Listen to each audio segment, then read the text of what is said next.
going back to the rumor mill. Yeah. Okay. What are the rumors? Let's write them all down. Okay. Newsflash, or something you may not want to hear. What is the kernel of truth to those rumors? Yes, ma'am. Right? Mm-hmm. And if we can, if your listeners don't walk away with anything else today, when they think about perception, what is the kernel of truth and what people are already saying? Right. Good or bad? Right.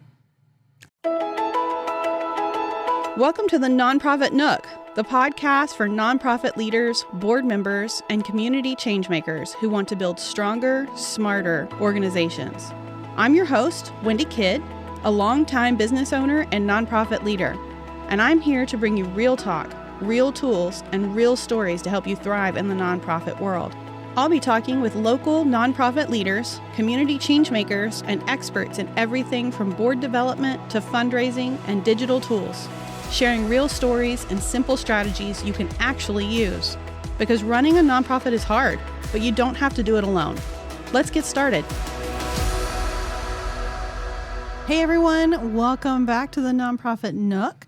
Today's guest is a returning guest, Miss Kendria Taylor. She is a powerhouse in learning and development with over 20 years of experience spanning education, corporate, and nonprofit sectors. Known for her high-energy, out-of-the-box facilitation style, Kendria delivers training sessions that keep people laughing, learning, and fully engaged. Yes, even in the dreaded post-lunch slump.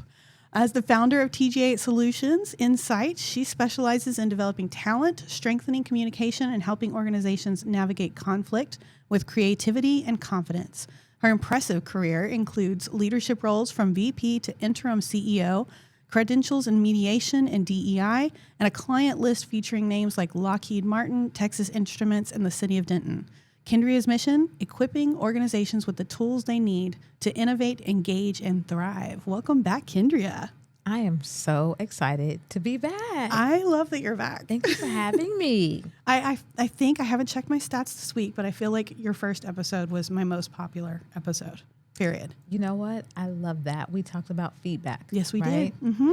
I just came from a training where I was talking about the 6G workforce. The 6G workforce, meaning all of the generations that will be in the workforce by 2035. We will have all of the generations in the workforce, including the new generation Alpha. The Alpha generation, and I love them. And just the stress that went up in the room because we were talking about delivering feedback to all the different generations. Yeah. So it's still needed. It's absolutely needed. And I've used a lot of what you talked about. Good. And I've really appreciated it because it's helped me a lot in some tough situations and some tough conversations. Yeah. And I've been able to help some friends, giving them that same advice that you gave of how to go back to a boss or someone with feedback and have that conversation. So thank you so much. Yeah, absolutely. I'm so glad people enjoyed that podcast because I had a great time doing it. Absolutely. Well, and that's why I had to have you back because I wanted to tackle another tough topic. Well, let's get into it. I'm excited. Girl, what are we tackling? We are talking about perception because I feel like this is something that we kind of stress about, but we don't really name it and we don't really tackle it in an effective way. So I want to talk about different types of perception. I want to talk about the public's perception of you and how does it affect your leadership and your organization. I want to talk about your board's perception of you and how that affects your relationship with the board and how your team's perception of you affects your working relationship with the leadership of the org and your staff. So it's perception of, that key player in the nonprofit world of the executive director. And, I think in talking about this, we can talk about how perception of the board and other things kind of come into play, but I feel like that is a good place to start. Okay. Is perception of the executive director. So let's talk about how the public's perception of the executive director affects people and how we can work with that. Okay, so let me start here though. Yeah, okay. I know you're going to back me up. Yes, let me start here. When you are in charge of a nonprofit organization, the first thing people look at is what is the perception of the organization? Yep. what do they do?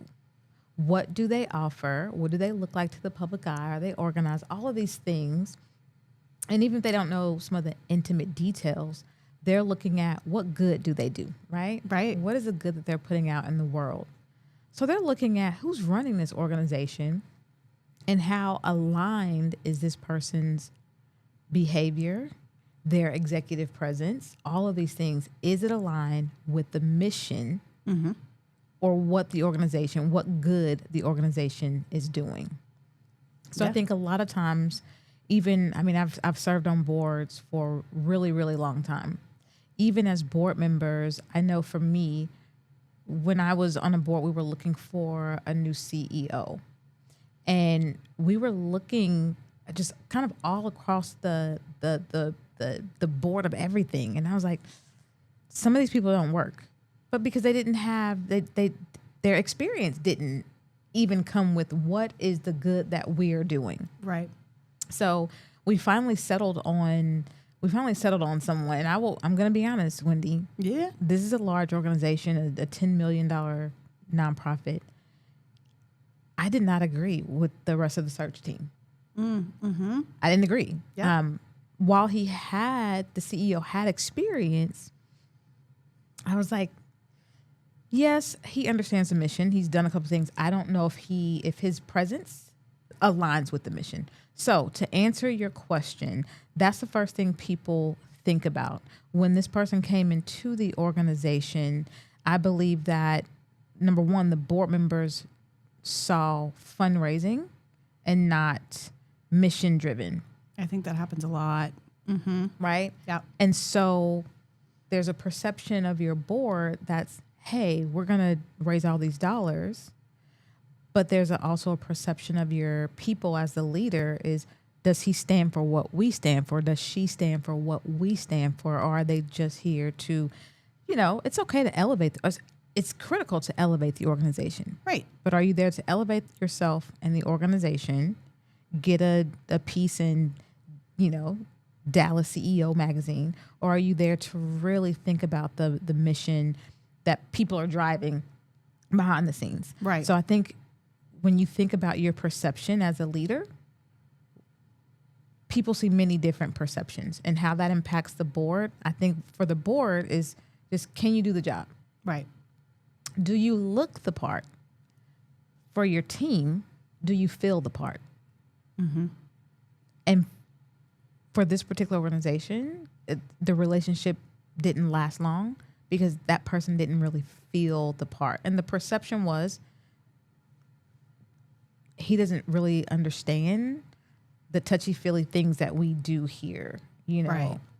So tell me if that gave you what you were looking for. It's exactly what I was looking for. Okay. Because I don't think people are aware of what others perceive about them. And I don't think they think of it in those specific categories. Like they kind of just go, oh, what do people think of me? They don't really think of, well, how am I coming across to my board? How am I coming across to my team? How am I coming across to the public?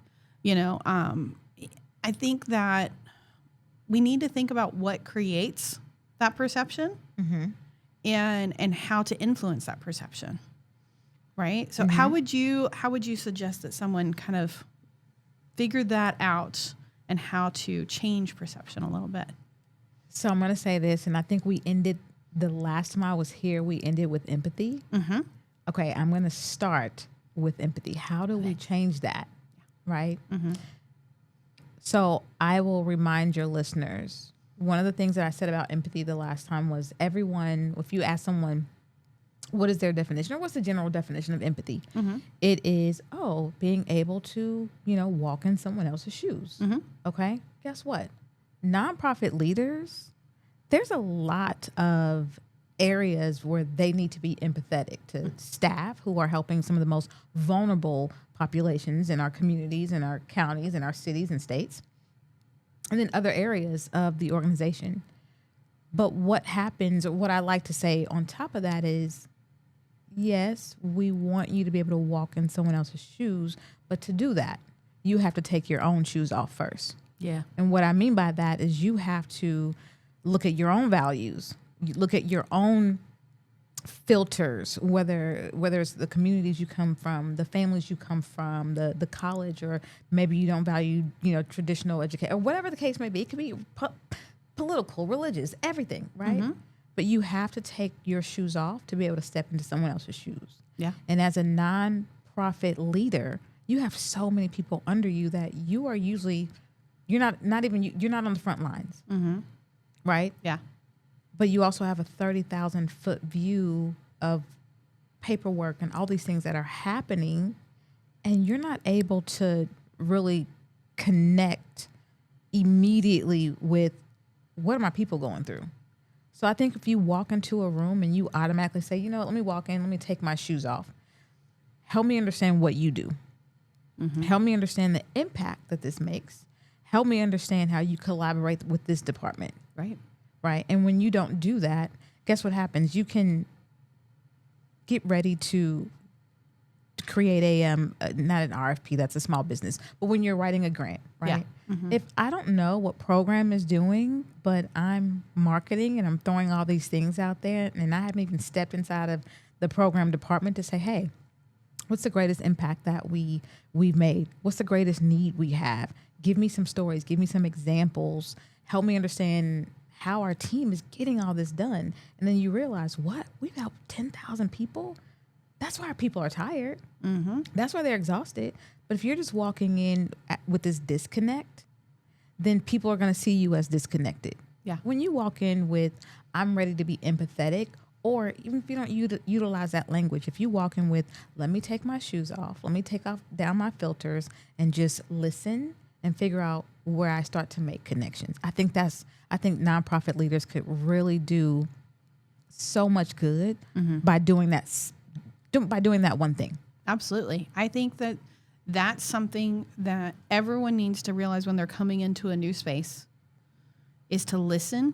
That's right. And learn from the people who've already been there. And if you mm-hmm. don't take the time when you first join an organization to do that affects the perception Absolutely. of you hugely. And, even for the smaller nonprofits where the CEO is on the front line mm-hmm. and they're dealing up the soup bowls as well as handling the accounting.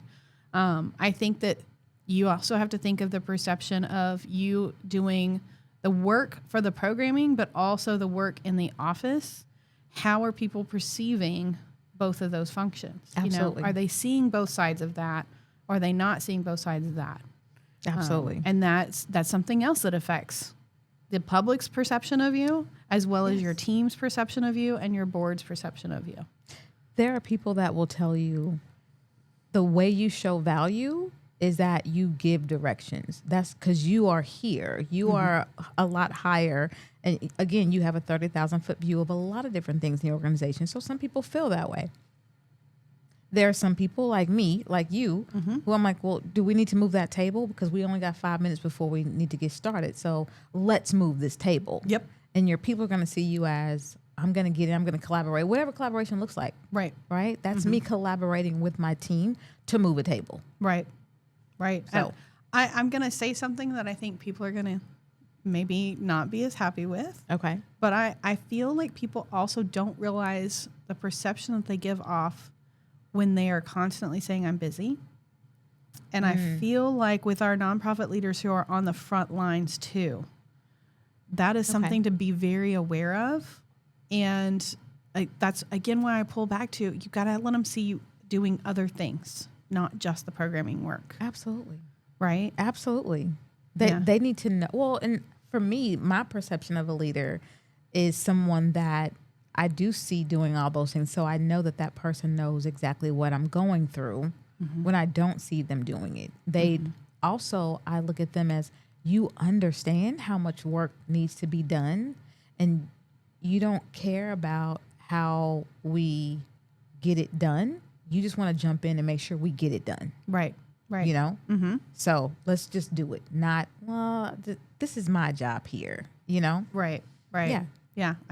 There's so many scenarios to this. We could go down so many rabbit holes really could. right now. And just thinking about our own experiences, I mean, not only have I served on boards, but I worked in nonprofit for a long time. So my board perspective and the perception that members of that organization had of me is she's always thinking about us. I'm always thinking about the people who are serving the people. Mm-hmm. Right? And I can testify that is what Kendria does. Right. That is which is why what I do for a living is so in alignment with what I feel. So when I go to boards, I'm looking at how are we, this is our goal. This is our big audacious goal. Great. Mm-hmm. How do we support the people that are going to be supporting that goal? Mm-hmm. So that is the perception that most, that I would say all the boards that I've served on have of me. Yeah, for sure. Well, okay. So let's talk about, how your own perception of your own team and of your own board affects how you do your job. Oh, that's hard. Well, you know what? No, it's not hard. I'm going through the transition because I'm chairing a board right now, and I am now the immediate past president of another board that I was on, and they sent out a newsletter just recently, and I was like, oh, I wouldn't have done it that way. Oh, I wish they would have put that. And I was like, it was like, I mean, it was like, and it wasn't bad. It was just like, oh, I wish they would have done that, right? And then I have another board that I am now the president of, and I'm just the founder. I'm just like, okay, me and you need to have a conversation. So when I look at the board, what my perception, I'm just going to be flat out, my perception of this particular board is they're all over the place. We're not going to get anything done. That sounds like they need me. They do. And then I say, okay, how do we bring order? Yeah. And it's just little things. And so the founder reached out to me and said, I love the way that you just always bring order to whatever we're doing, whether it's, in the meetings. I'm like, hey, you got 2 minutes to say what you're going to say. Right. Because we are going to end this board meeting on time. Yep. And it's little things like that. Yep. And so they see me as effective and efficient, but I also listen. But as the leader, I don't see them as efficient. I see them as all over the place, but also needing direction. Sure. And so for me, and from my experience and what I'm doing now, is just inserting rules or guidelines, little by little by little. It's not overwhelming. I sat and listened to the first 3 or 4 board meetings, and I was like, we are going 45 minutes over, and you guys are just having a conversation about nothing that has to do with what we're talking about. Not board business. So for me, I also started seeing board members that just stopped showing up. That's always a bad sign. That's a bad sign. We're not getting the work done. And you also might be seen as ineffective, lackadaisical. You don't know what you're doing. There's so many perceptions that can come from just being inefficient. Right? So being able to just understand even just a tiny bit about Robert's rules. You don't have to be a master. Right. But understanding how to stop and start a meeting and give your secretary, all of those things matter. And I think inserting some type of, but I'm a rule person. Remember, my communication style is all about how we succeed, how I thrive is guidelines around me. Another leader may insert fun before, hey, we're going to have 15 minutes of talk time, and then we get down to business. But to me, that's still a structure. Right. So inserting structure into what you're doing, even if you're an all over the place squiggly line, if you have a structured set agenda and all of these things, people will see you as fun but efficient. Exactly. Right? And it takes work to get there. Yeah. It takes work to get there. Absolutely. Well, and I think we've got to figure out and I think, I got to send people back to the first episode with you with the feedback, because if you're having conflict, guaranteed it's part of a perception issue. Absolutely. People are projecting onto you through their own filters what they think.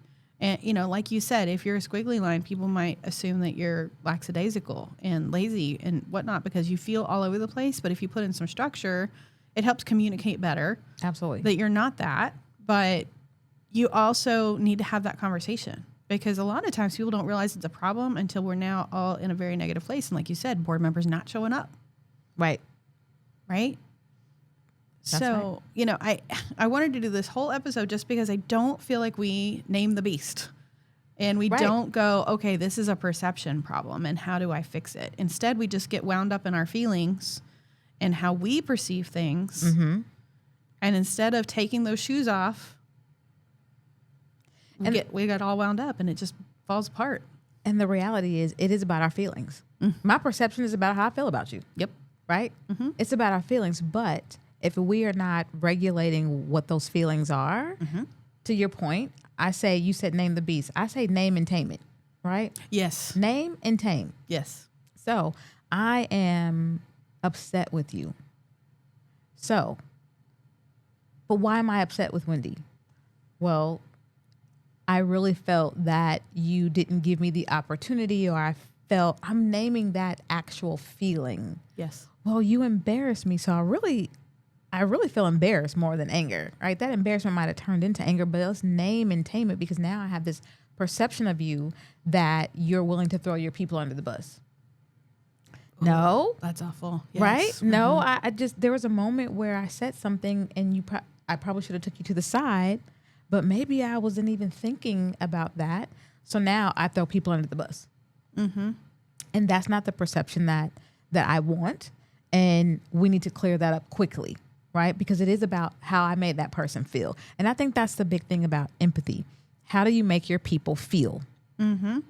Right? Yep. If you make your people feel like, you're not supporting them, supporting the mission, then guess what? They're going to tell you, you have no empathy for us. You just want to get the work done. You want to hit the numbers. And guess what? We all have numbers, and that's important. But the people are equally as important. Yeah. Right. And so that's why I think empathy is the first way to start. But you just brought up something so great, because we bring emotions into the workplace, especially nonprofits are, it's all about emotions. Place. Yes. It's all heart. It's all heart. It's all heart. Yeah. And for me, it's about the heart and the hands, right? What's in your heart and what you will do with your hands based on what's in your heart, which means how are you going to serve, the mission, the people that support the mission, and the people that are being supported because of the mission. Yeah. Yeah. So, okay, I'm going to give you two specific scenarios. I know we didn't talk about this beforehand, so I'm putting you on the spot. But I want to address two things that I can hear people saying so many times. Okay. And it's either the ED coming to me and saying, I can't stand my board. We don't work well together. I feel like I'm about to get fired. What do I do? Or the flip side, where the board is saying, we don't get along with the ED. We don't feel like they're getting their job done. We don't know what to do because we just don't get along. How can we help those people? What steps can we advise them to take? I'm already picturing it in my head what you're going to say, so I'm waiting to see if it matches up with what you actually say. But so first, I'm going to go back to communication, and here's what I will tell you. I actually recently had a board reach out to me, and it was actually the board chair who reached out to me, and they said, we have some major issues, not only with our board, but our CEO, and how that's trickling down to our staff. Yeah. And so that always happens. It always happens. Yeah. So if your board comes to you and say, we're just not getting along with our ED or CEO, and your CEO comes to you and says, I'm just not getting along with my board. First, I want to know why. Yep. Are we in alignment with the mission? Next thing, are we in alignment with how to fulfill and execute on the mission? If those two things are in place, then me and you are just having a communication issue.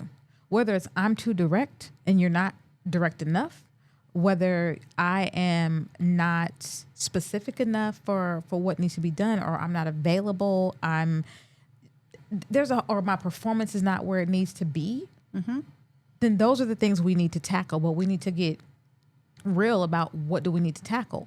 Now, if we don't agree on how to get to the mission, well, how do we get there? Like, honestly, how did we get there? So now I need to go back and I need to figure out when we both, our courses kind of split apart. Yeah. When did it diverge? Yeah. When did you go this direction and I went that direction? And so that's the first thing I would tell people to do and that's the first thing I tell this organization to do. After she told me, hey, these are some of the things that are happening, I said, okay, first, I would really love to come in and do a communication assessment with you all. Because I want to make sure that you're actually hearing each other. Yeah. Right? Because those filters, that perception is in the way. Perception is in the way. It's in the way. That's the only thing that impacts our communication most of the time. Yep. I have all these thoughts and feelings and emotions that are happening, and I haven't really sat down to actually listen. So today, I was working with a group of detention officers before I got here. And when I tell you I had boomers, Gen Z, Gen X, I had them all in the room. And man, they were going at it. So I gave them the assignment and I said, okay, tell me what you don't like about this generation or what just gets on your last nerves. And boy, did they have a good time talking about what gets on their nerves about each of the generations.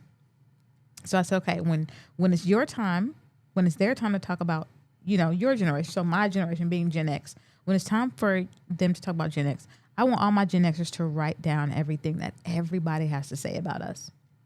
So they did.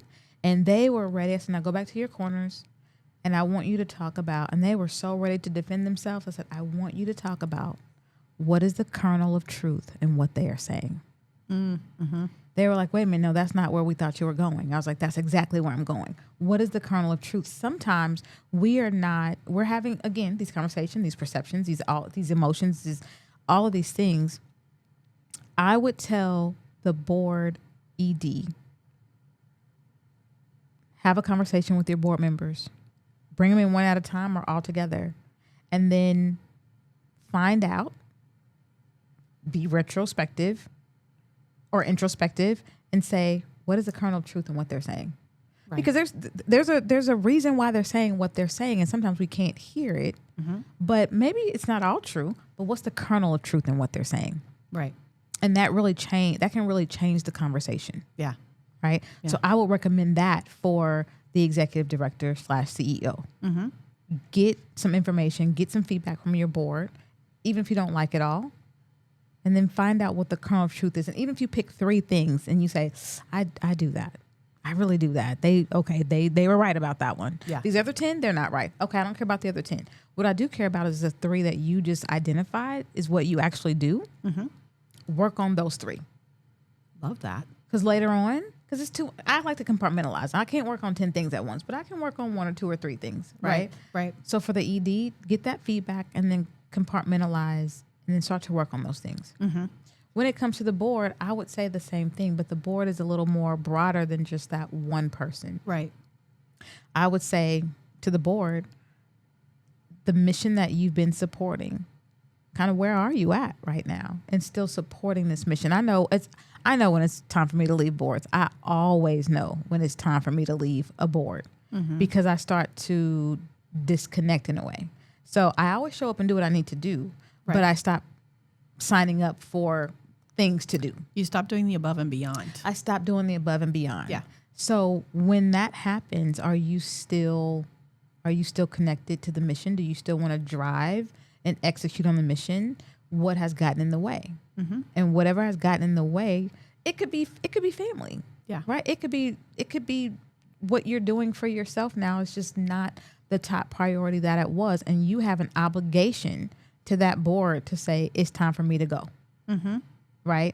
And so I think for board members, it really is about, for me, I assessed every year. Yeah. I assessed the impact that I was making on the board. And there was times where I was like, oh, I did a really good job. I brought this, and this, and this. And there were times where when I assessed the impact, it wasn't that great. Yeah. And I was like, okay, I'm not really making an impact. Let me move on. Yeah. Right. And so sometimes I think, because what's the perception that people are having of me as a board member? Yep. So you're not thinking about that. You're thinking you're sitting there, you're doing your board meeting job, but you're not really doing anything. Right. You're not being noticed, not contributing, and people notice. Right. And people, and I mean down to the people on the front lines, they're like, we see our board is of 25 people, but we see the same 12 people every board meeting. Yeah. Hear that all the time. Right. So really assess the impact. And I think for the ED, send something out and say, I would like for all of us to look at the impact that we've made on the organization. where we kind of want to go with the organization, and if we want to go away from the organization. Those are hard questions, but ask those questions. Absolutely. So either scenario, you're saying start with yourself first. Start with yourself. You know, I'm always talking about reflection. Mm-hmm. I give myself 5 years for every board, but at year 2, I'm thinking, okay, what was my impact for this board? Yeah. So. Yeah. I love that. Okay, what have we not talked about that you think we should talk about? I don't know, because you're such a great host, Wendy. You're such a great host. I just want to make sure I don't miss anything. I don't know. Let me think. Because perception is one of those things that we really could go down a few rabbit holes of how to, because perception is everywhere. It's all around us. Yep. Are we doing a perception check? Yeah. I know I do. Every time I leave a training, I'm like, I could have did this better. I could have that better. I did this really good, but I really, and I don't think most people do something that. I think a lot of smaller nonprofits don't do well, and I love my smaller nonprofits. That's my crew. That's my crowd. But they don't assess what the public perception of their organization is. They don't have anybody out there asking that question. They're not sending surveys. And I think that affects so much of are people going to want to volunteer with you? What's the rumor mill, right? We all check the rumor mill before we go join up. We didn't talk about that. Absolutely. Same thing for board members. They don't want to sign up if they hear that it's a tough board or, they never get anywhere or they're rudderless, and they don't know who to blame because they're not living it. They're not in it. Absolutely. But, if you're not asking these questions, if you're not, ask people when they leave, why they left. Yes. Get with your team and find out what resources did we have this year we didn't have this year that we had last year and why. I do this a lot I've worked with every single last junior league in the country. And I mean all over the country, including the one in Canada. And that's the first thing I say. What do you not have this year? Do you not have enough people joining league? Because that money goes towards the mission that you have. Are you not raising enough dollars? And why not? Did people not come give the way they gave? And why do you think that is? Right? What resources are you losing? So if you can't really start with, I don't know what people's perceptions are. I would ask, what resources did we not have this year? Right. I'm telling you, that's going to send you down so many other questions. Well, we don't have any resources because this person, but why? Because that's when you start to ask the why. Yep. So why didn't they give this year? Ask them why they didn't give, or ask them why they left. Ask them why they are no longer active, but they wanted to sustain. People will tell you, but you definitely need, to your point, you definitely need to ask. But I would actually start, especially for those smaller nonprofits, what resources did we not have this year? And also, what resources did we have? Yep. Because if you got all these resources, ask people, why did you give to us so generously this year? Yes. Right? Yes. Oh, because we felt you did . Okay, guess what? That's people's perception of you. Yeah. Do more of that. Get that out there even more. Absolutely. You don't want just the negative feedback. You want the positive feedback too. Right. Again, we're going back to feedback, but but that's what it is. Yeah. Going back to the rumor mill. Yeah. Okay. What are the rumors? Let's write them all down. Okay. Newsflash, or something you may not want to hear. What is the kernel of truth to those rumors? Yes, ma'am. Right? And if we can, if your listeners don't walk away with anything else today, when they think about perception, what is the kernel of truth and what people are already saying? Right. Good or bad? Right. Have some of those sessions. Hey, you guys, this week, this is what happened. What's the kernel of truth and what was said about us in the news? What is the kernel of truth of why, this foundation gave to us and they haven't given to us ever? Yeah. Like, those things are so important. And I don't think we spend time defending ourselves. We spend time trying to, do other things. But sit down and just think, what's the kernel of truth in that rumor? Right. The reality is people are leaving leagues across the country because they find them catty and there's a lot of conflict. Not unheard of in organizations, period. Not just junior leagues. Right. So what is the kernel of truth to our league? What's the kernel of truth to our organization? That's your starting point. Yeah. And then let's fix one or two things we'll add 3 or 4 more, and then you go from there. But you do a systems check. And your systems check is, what is the kernel of truth in what they're saying? I love that. I think that's perfect. That's exactly what we wanted to talk about. Good. Thank you, Ms. Kendria. I appreciate it so much. This This was so great. I am going to just challenge my listeners. Okay. I'm going to say, if anybody else thinks of other things that they think we should have addressed, come back and ask. Absolutely. Shoot me an email. Reach out to us through LinkedIn. We're both on there. You can find us because we might need to do just a whole Q&A session over this stuff. So, sound good? Yeah, I would love to hear some scenarios that are kind of happening out there. Yeah. What went right, what didn't go so right. So, Yeah, for sure. I love that. Awesome. I love Thank that. you so much. Thank you for having me. Of course. And before we sign off today, I do want to let my listeners know I won't be releasing new podcast episodes on December 23rd and December 30th due to the holiday season. I'll be back with a fresh episode on January 6th. I want to wish everyone a happy holidays, and I hope you all get time to rest and enjoy family and friends in the next few weeks. I know you are all out there serving, and I appreciate you. So thanks for listening.